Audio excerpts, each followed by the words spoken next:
Subscribe कीजिए दोस्तों हमारे चैनल को। नोटिफिकेशन पाने के लिए बेल आइकन को प्रेस कीजिए। हाँ तो बच्चों, कक्षा 9 के लिए हम गणित विषय पढ़ रहे हैं, जिसमें अपने प्रश्नावली 4 खत्म हो गई थी। आज प्रश्नावली 1 चालू करेंगे अपन, जिसका नाम है संख्या पद्धति। तो इस प्रश्नावली में देखो, स्टार्टिंग में ही संख्या आ रहा है, तो सबसे पहले तो अपन को संख्याओं का ज्ञान होना चाहिए। तो संख्याएं कौन कौन सी होती है, क्या क्या होती है, उनके बारे में मैं आपको थोड़ा बहुत बता देता हूँ, फिर अपन प्रश्नावली पे आएंगे। सबसे पहले होती है प्राकृत संख्याएं। आपने संख्या रेखा देखी होगी, ये संख्या रेखा होती है। इसमें संख्या रेखा जब 0 से प्रारंभ हो और इधर मान चल रहे हैं, ये 1 2 3 4 5 6 7, ऐसे कहाँ तक भी मान हो सकते हैं। ये तीर का चिन्ह लगा दिया, आगे कहाँ तक भी जा सकते हैं। तो जब प्राकृत संख्या उन्हें कहते हैं जिनका मान 1 से प्रारंभ होकर 3 4 5 कहाँ तक जाए, अनंत तक। तो प्राकृत संख्याएं क्या होती है, 1 से प्रारंभ होकर जिनका मान अनंत तक जाए। इस 1 से प्रारंभ होकर जिनका मान ये अनंत तक जाए, वो क्या होती है, प्राकृत संख्या होती है। इसको अपन किससे शो करते हैं, n से। n का मतलब होता है नेचुरल नंबर। इसके बाद होती है पूर्ण संख्याएं। पूर्ण संख्याओं को अपन w से रिप्रेजेंट करते हैं। यदि प्राकृत संख्याओं में, प्राकृत संख्या 1 से प्रारंभ होकर अनंत तक जाती है, यदि प्राकृत संख्याओं में हम 0 को भी शामिल कर दें, ये मैंने संख्या रेखा पर 0 भी आता है, यदि मैं इस 0 को भी शामिल कर दूं तो फिर हम इसे क्या कह देंगे, पूर्ण संख्याएं। तो 0 1 2 3 4 5, ये कहाँ तक, अनंत तक। तो अपन इसको क्या बोल देंगे, पूर्ण संख्या। पूर्ण संख्याओं को किससे शो करते हैं, W से। तो पहले तो आप इन दोनों को नोट कर लीजिए। अब संख्या रेखा पर अपन ने 0 से इधर वाली सारी संख्याएं ले ली। इनको अपन ने क्या बोला था, 0 से इधर जितनी भी संख्याएं थी, इनको बोला अपन ने 1 से प्रारंभ होकर अनंत तक जाए तो प्राकृत संख्याएं। यदि 0 से प्रारंभ होकर अनंत तक जाए तो होती है पूर्ण संख्याएं। अब देखो, संख्या रेखा पर माइनस वाले मान भी होते हैं, जो 0 के इस वाली साइड पे होता है। अब इधर ये -1 -2 -3 -4, ये भी कहाँ तक जा रहा है, इन्फिनिट तक, अनंत तक जा रहे हैं। यदि हम इन मानों को भी शामिल कर लें तो फिर उसको क्या बोलेंगे हम, तो उसको बोलते हैं अपन पूर्णांक संख्याएं। तो पूर्णांक संख्याएं कहाँ से होती है, देखो माइनस इन्फिनिट से, ये -1 0, फिर 1 2 कहाँ तक, प्लस इन्फिनिट तक। मतलब माइनस अनंत से प्लस अनंत तक जो संख्याएं होती है वो होती है पूर्णांक संख्याएं। तो आप इसको नोट कर लीजिए। अब अपन पढ़ेंगे परिमेय संख्याएं। परिमेय संख्याओं को क्यों से शो करते हैं। अब परिमेय संख्या क्या होती है, इसको ध्यान से देख लेना, क्योंकि आपकी प्रश्नावली में यही काम आएंगी। यदि किसी संख्या को p/q मतलब बटे के रूप में लिखा जा सकता हो, जहां पर पूर्णांक p तो पूर्णांक और q भी पूर्णांक है, लेकिन जो नीचे वाली हर में जो संख्या है वो 0 नहीं होनी चाहिए, तो संख्या क्या कहलाती है, परिमेय संख्या कहलाती है। जैसे देखो 1/2 बटे के रूप में आ रहा है, 5/2 ये भी बटे के रूप में आ रहा है।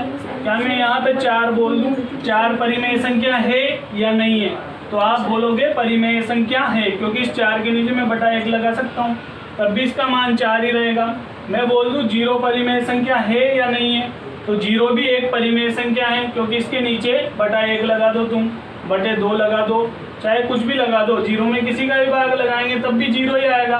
तो ये भी एक परिमेय संख्या है। तो आप याद रखना, जितनी भी संख्याएं होती है वो सब परिमेय संख्या होती है। तो आप इसको नोट कर लीजिए। अब अपन पढ़ेंगे इन्हीं दो परिमेय संख्याओं के बीच की संख्या ज्ञात करना है। ये टॉपिक अपन ने 8 में भी पढ़ा था। 8 में अपन इसको कैसे करते थे, जैसे मान लो मैंने दे दिया 4 और 5 के बीच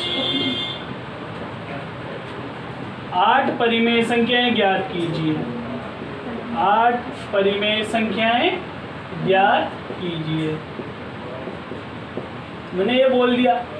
अब अपन पुराने तरीके से करें तो अपन कैसे करते थे, इन दोनों संख्याओं को जोड़ देते थे, ये 4 + 5, और इसमें किसका भाग दे देते थे, 2 का। तो 4 और 5 कितना होता है, 9। 9/2। तो पहली परिमेय संख्या इन दोनों के बीच की ही आ जाती थी। फिर अपन इस संख्या को जोड़ते थे, फिर उसमें 2 का भाग लगाते थे, फिर जो संख्या आती थी उसको उसके आगे वाली संख्या को जोड़ते थे। तो अपना बहुत बड़ा तरीका हो जाता था। तो ये तो है अपना पुराना तरीका। अब अपन नए तरीके से इस क्वेश्चन को करना सीखेंगे। तो नया तरीका क्या है, देखो 4 और 5 दिया गया है, ठीक है। तो इन दोनों को अलग अलग लिख लीजिए। सबसे पहले तो ये मैंने 4 लिख दिया, ये 5 लिख दिया। अब अपन को कितनी परिमेय संख्याएं निकालनी है इनके बीच की, 8 निकालनी है।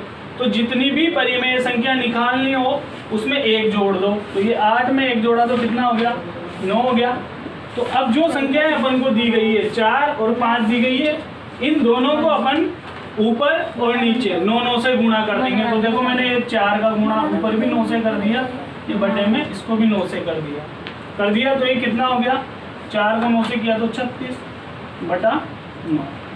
अब ये देखो मैंने 5 को भी 9 से ऊपर गुणा कर दिया और नीचे भी 9 से गुणा कर दिया। तो 9 को 5 से गुणा किया 45/9। अब अपन को इनके बीच की संख्या निकालनी थी 8।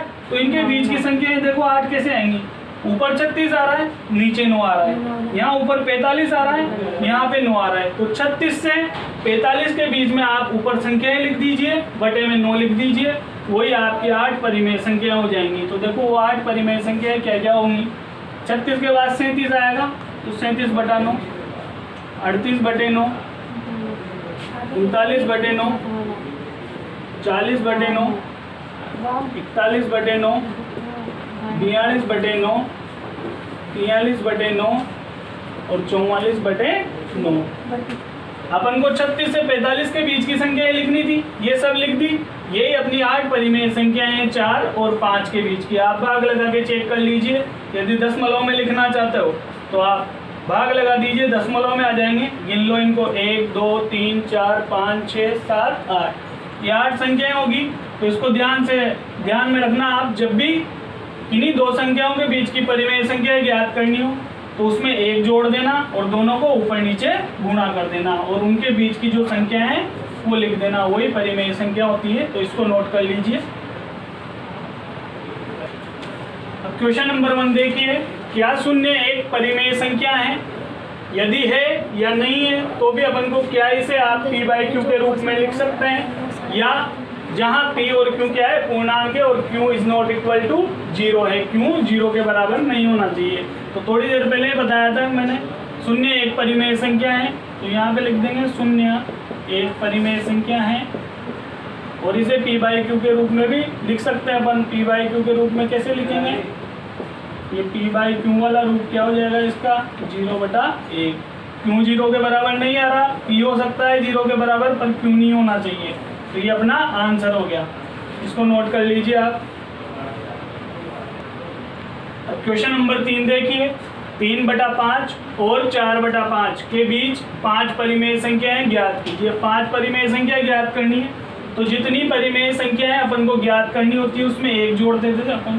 तो ये 1 जोड़ दिया, कितना हो गया, 6। अब इस 6 को अपन को ये जो संख्याएं दी गई है इनमें ऊपर नीचे गुणा करना होता था। तो इन संख्याओं में मैंने ये ऊपर और नीचे गुणा कर दिया।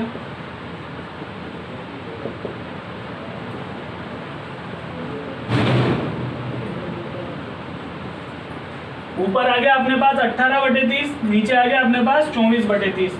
अब 18 से लेकर 24 के बीच की संख्याएं लिख दो और उनके नीचे बटा 30 लगा दो, वही आपकी क्या होगी, 5 परिमेय संख्या। तो यहाँ पे लिख देना 3/5 और 4/5 के बीच 5 परिमेय संख्याएं।